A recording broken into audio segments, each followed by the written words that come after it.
meet up. I didn't want them to fight. I really like both of those guys, a lot. I had a chance to hang around Terence, and both guys, class act. I don't want to be biased. I don't want to sound like I'm hating or I'm mad at anyone. So when I say certain things, I'm not taking shots at no fighter. I'm just saying, speaking from the heart.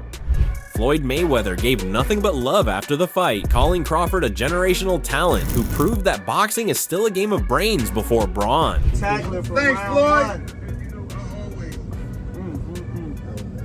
Hey, you see me wink at you? That's it. I pulled one of your I think the camera. I said, yeah. I see you, champ. Yeah. He said Crawford's timing, discipline, and ring IQ reminded him of himself in his prime, and that's the ultimate compliment coming from a man who built his legacy on perfection. What I have to say to Canelo is this: you proved yourself already. You proved yourself. You fought a lot of great fighters. You tested yourself. You went up in weight to numerous weight classes, like myself and like other fighters throughout the years. Same thing with Pacquiao. And everyone is now saying that he's not the same fighter. He's not looking the same. Floyd Mayweather couldn't stop smiling after Crawford's win over Canelo, and for good reason. Money put down $50K on Bud and walked away with $124K in profit. Classic Mayweather move, betting smart and cashing big, but beyond the money, Floyd always knew Crawford was special.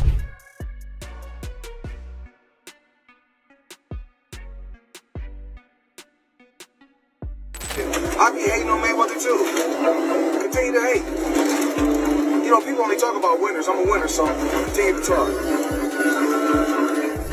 He even admitted that training with Crawford before this fight wasn't about teaching Bud new tricks, but sharpening the weapons he already had. To Floyd, Crawford is not just another great champion, he's the fighter who's carrying the sport forward, the man who's made the torch passing official.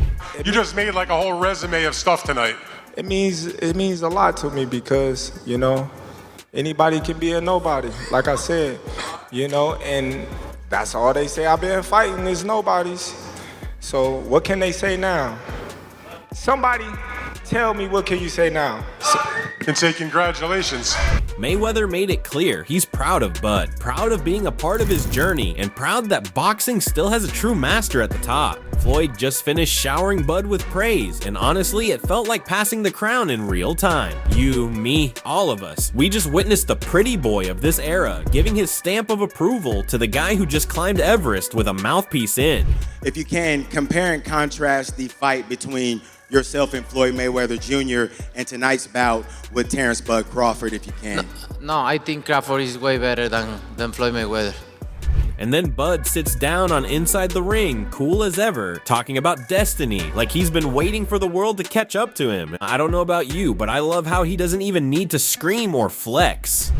Well, to be honest, I don't feel anything because, you know, when it's meant for it to happen like that, you know, it just happened organically.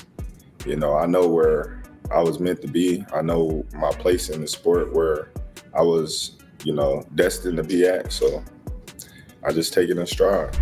Crawford's attitude is basically, I told you I'd do it and then I did it. That's not arrogance. That's facts wrapped in calm confidence. The type of energy that makes legends. Now let's talk about him eating Canelo's shots. Bruh, this was wild. We've seen dudes crumble when Canelo taps their ribs, and here's Crawford looking like, that's it? He even said Mean Machine hit harder, and you could see everyone's jaw drop at that one. But everything else was like blocked or parried or he missed. You know, when I say Mean Machine hit harder than him, I could say Mean Machine caught me with more cleaner punches that, you know, I felt more than Canelo. And we fight with 8 ounces instead of 10 ounces as well. Imagine telling the world one of boxing's most feared punchers couldn't buzz you the way a fringe contender did. That's some cold truth, but it's also what makes Bud so different. He takes the aura away from these giants and turns them human. And you, sitting at home, you had to be thinking, wait, is Bud really walking down Canelo? Because yes, he was. Well, the first shot that he hit me with, Canelo, he punched hard, but I think, he couldn't land the shots that he wanted to land on me, and that was frustrating him. If you watch the fight, he only landed a few like telling shots, like a couple of straight rights. And don't forget, this wasn't some cakewalk on the cards either. The fight was tied heading into those championship rounds, and Crawford knew it. That's where greatness shows up, when you're told the judges might rob you and you still flip the switch. He didn't coast, he didn't play it safe, he went out and closed the show. That's why fans trust him. He doesn't leave it in the hands of 3 people holding pencils. He leaves it in the hands of his own fists.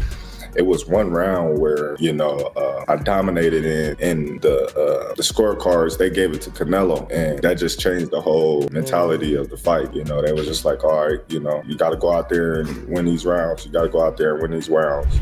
That's that cold-blooded mentality. You, me. Anyone who's ever complained about bad judging had to respect how Bud just took the pens out of their hands and wrote his own ending. And then there's the star talk, because for years people swore Crawford couldn't sell, couldn't headline, couldn't carry the show. Well, let's laugh at that myth together. When you see Canelo Alvarez, his highest paycheck, his largest attendance, was against Terence Crawford.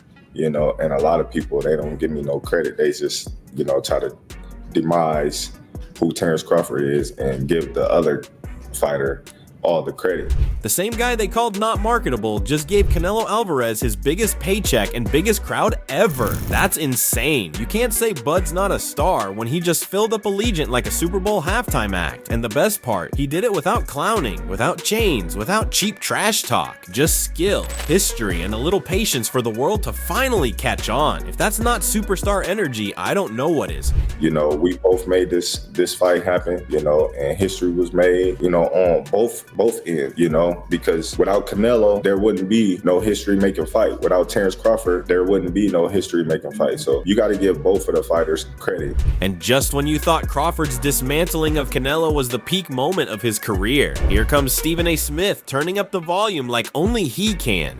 Stephen A., he doesn't just talk, he preaches. And when he says Bud is the best fighter on the planet, you almost feel like you're sitting in church getting a sermon on the sweet science. He broke it down with that classic Stephen A. energy, pound for pound king, 3-time undisputed champ, and the man who just marched up divisions collecting belts like infinity stones. Terence Crawford is the best fighter on the planet. Pound for pound, he's that dude. In this 4-belt era, he is now the undisputed world champion 3 times over. 140 pounds, 147, now 168 pounds. And the way Stephen A. said it, you, me, and everybody watching could tell. He wasn't hyping, he was stating facts. What makes it better is Stephen A. put real respect on the craft. He highlighted Bud's patience, discipline, and that surgical timing while everyone else is just swinging hammers. That's why it hit so hard, because it wasn't hype, it was recognition of one of the smartest, cleanest fights we've seen in years. And when Floyd and Stephen A. are both singing the same tune, that's not noise. That's the boxing world's stamp of approval. Going up against a guy who was perceived as being bigger and stronger, Crawford was strong. Crawford was strong enough to fend him off, strong enough to make him respect his own power. He used his jab, he used his distance. He had poise in the ring, he wasn't rattled. He backed up and moved when necessary and kept us different. And just when you thought Stephen A. gave Crawford his flowers, Dan Raphael pulled up with the whole bouquet and a Hallmark card. The man's been ringside for 24 Canelo fights, and even he admitted he's never seen Canelo backing up like that. I mean, when Canelo's the one retreating, you know something historic is happening. Dan wasn't out here hyping for clicks either. He straight up said, look, Canelo's still a great, maybe the greatest Mexican ever, but Father Time doesn't negotiate contracts. That's savage, but true. We all love Canelo, but even legends eventually start looking more like regular humans, and Crawford made sure we all noticed. I think he's one of the greats of all time. I think you can make a really good argument that he's the greatest Mexican of all time, even more than Chavez. That said, he is in decline. He's been in decline for the last few years. He hasn't been what we've seen him at his best since he beat Caleb Plant, and it's just common. It's the oldest saying in boxing, Father Time is undefeated. And here's where Dan gets even funnier. He clowned half the boxing world by saying most people are idiots for pushing a fake rematch clause. I nearly spit my drink when he said that. Like, bro, you covered 24 Canelo fights and still gotta fact-check Twitter rumors? That's boxing in 2025 for you. What I love, though, is how Dan still gave credit to both guys. Canelo's mileage is showing, but Bud's IQ is aging like fine wine. You, me, and the whole crew just witnessed something you don't see every decade, a so-called smaller man walking down the king of pressure fighters. So, yes, is he in decline? 100%. Is he still very capable of beating, good quality fighters? Yes, but Terence Crawford is obviously a special, let's use the word that I hate, but I'll use it, generational kind of fighter. And just when you thought Dan Raphael's take was the mic drop moment, here comes John Ryder sliding in with first-hand credibility. And listen, when a guy who's actually traded leather with Canelo talks, you and I gotta pay attention. Ryder wasn't just hyping Crawford up, he was breaking it down like a man who knows what it feels like to stand across from the Mexican superstar. He gave Bud his flowers, said the smaller man looked like the bigger man in there, and made it clear Crawford didn't just win, he reintroduced the noble art of hit and don't get hit. That's like pulling out an old school record player in a world of Spotify and still making the crowd dance. I think he's well past his prime. He had a fantastic year in 2020 and 2021 when he cleared up at super middleweight. Then I think the COVID time was a weird time for everyone. It was like you either marched on or you stood still for a bit. He marched on, and I think he had good success, but he had a lot of fights in a short space of time, and I think that might have paid his price on him. He does suffer from injuries and whatnot, and niggles, so that could play its part.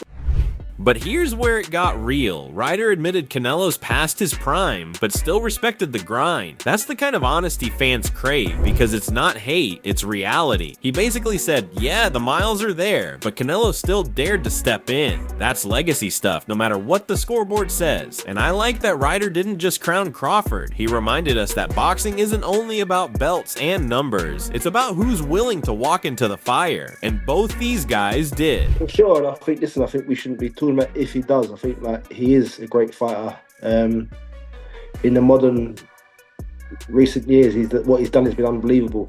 So I think we should be putting some respect to his name, mentioning him as a great.